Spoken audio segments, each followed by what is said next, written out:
Silent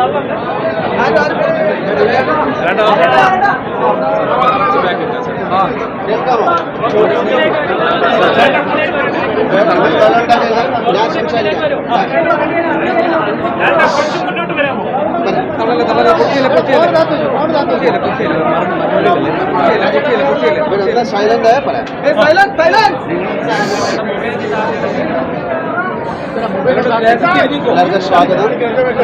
ഏതാണ്ട് 1650 ദിവസങ്ങളോളം shoot ചെയ്തൊരു സിനിമയാണ്. അങ്ങനെ 1650 ദിവസത്തിന് ശേഷം എനിക്കാണ് മോക്ഷം കിട്ടിയിരിക്കുന്നത്, ബറോസിന്. ഇത് വളരെ ഒരു ചിൽഡ്രൻ ഫ്രണ്ട്ലി ഫിലിമാണ്.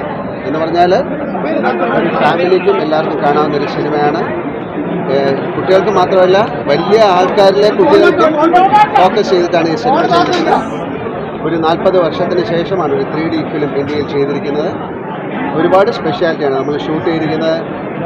ഇതിനെ പറയുന്നത് നേറ്റീവ് 3D ഷോട്ട് വിത്ത് സ്റ്റീരിയോ ലെൻസസ് എന്നാണ്. അപ്പോൾ അതിൻ്റെ എല്ലാ ഘടനകളും വേറെ രീതിയിലാണ്. അത് ഷൂട്ട് ചെയ്യുന്ന രീതി, അതിൻ്റെ സൗണ്ട് സ്കേപ്പ് എല്ലാം. അപ്പോൾ അങ്ങനെ ഒരു മനസ്സോടുകൂടിയാണ് ഈ സിനിമ കാണേണ്ടത്. അപ്പോൾ അതായത് നമ്മൾ മറ്റേ കാണുന്ന സിനിമയുടെ ബേസിലല്ല ഈ സിനിമ. അങ്ങനെ ഈ സിനിമ എടുക്കാൻ പറ്റില്ല. പെട്ടെന്ന് ഉള്ള പാനുകൾ, ടിൽറ്റപ്പ്, അല്ലെങ്കിൽ ഇമ്മീഡിയറ്റ് ആയിട്ടുള്ള കട്ടിങ്, അങ്ങനെയൊക്കെ ചെയ്തു കഴിഞ്ഞാൽ ഈ കാണുന്ന ആൾക്കാർക്ക് തലവേദന ഉണ്ടാകാം, നോസിയ ഉണ്ടാകാം, ഡിസോറിയൻറ്റഡ് ആകാം. അതുകൊണ്ട് കാണികൾ, വ്യൂവേഴ്സിൻ്റെ മനസ്സറിഞ്ഞിട്ടാണ് ഈ സിനിമ ചെയ്തിരിക്കുന്നത്. ഈ സിനിമയിൽ വർക്ക് ചെയ്തിരിക്കുന്നവരൊക്കെ തന്നെ വളരെ പ്രസിദ്ധരായ ആൾക്കാരാണ്, പുറത്തുനിന്നുള്ള ആൾക്കാരാണ്.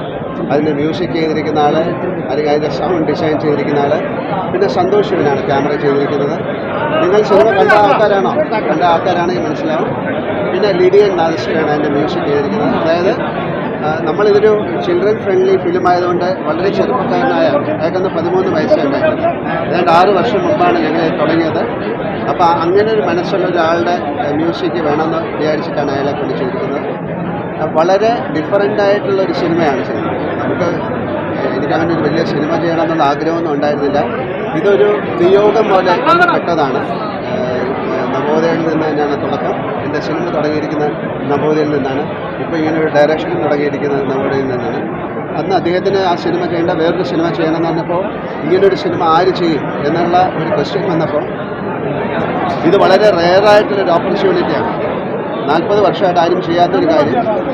എല്ലാ രീതിയിലും വളരെയധികം ശ്രദ്ധിച്ച് ചെയ്യേണ്ട ഒരു സിനിമയാണ്. അപ്പോൾ അതിന് നമുക്ക് വളരെയധികം ആൾക്കാർ കൂടെ ഉണ്ടായി. ആ സിനിമയിൽ, ആദ്യത്തെ സിനിമയിൽ വർക്ക് ചെയ്ത് തന്നെ ഒരു ടെക്നിക്കൽ ഡയറക്ടറായിട്ട് മിസ്റ്റർ TK രാജീവ് കുമാർ എൻ്റെ കൂടെ വർക്ക് ചെയ്തു.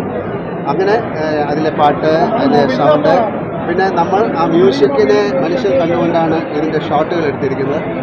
ഇത് ആദ്യമായിട്ടാണ് ഒരു കേരളത്തിൽ നിന്ന് തമിഴ്, തെലുങ്ക്, കന്നഡ, ഹിന്ദിയിലൊക്കെ ഡബ് ചെയ്തൊരു സിനിമ പോകുന്നു. എന്ന് പറഞ്ഞാൽ എല്ലാം അതാത് ഭാഷയിൽ സെൻസർ ചെയ്യണം.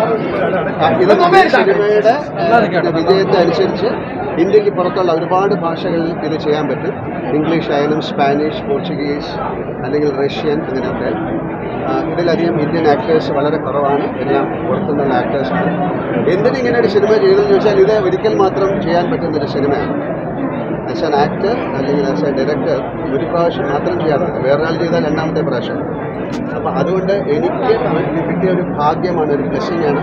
ഞാൻ പിന്നെ വിചാരിച്ചു 47 വർഷത്തെ എൻ്റെ സിനിമാ ജീവിതത്തിൽ എൻ്റെ പ്രേക്ഷകർ നൽകിയ സ്നേഹവും ആ റെസ്പെക്റ്റും അതിൻ്റെ ഒരു ഉത്തരവാദിത്തം പോലെ എനിക്ക് തിരിച്ചു കൊടുക്കാവുന്ന ഒരു ഗിഫ്റ്റാണ്. അപ്പോൾ ഞാൻ വിചാരിച്ചു അത് ഏറ്റവും ചിൽഡ്രൻ ഫ്രണ്ട്ലി ആയിട്ടുള്ളൊരു ഫിലിം ഉണ്ടാക്കാം, ഫാമിലിക്ക് വേണ്ടിയിട്ടുള്ളൊരു ഫിലിം ഉണ്ടാക്കാമെന്ന് വിചാരിച്ചു. എന്ന് വെച്ച് ഇതിന് ഒരുപാട് സിനിമകൾ ചെയ്യാൻ ഉള്ളൊരു പ്ലാനൊന്നുമല്ല.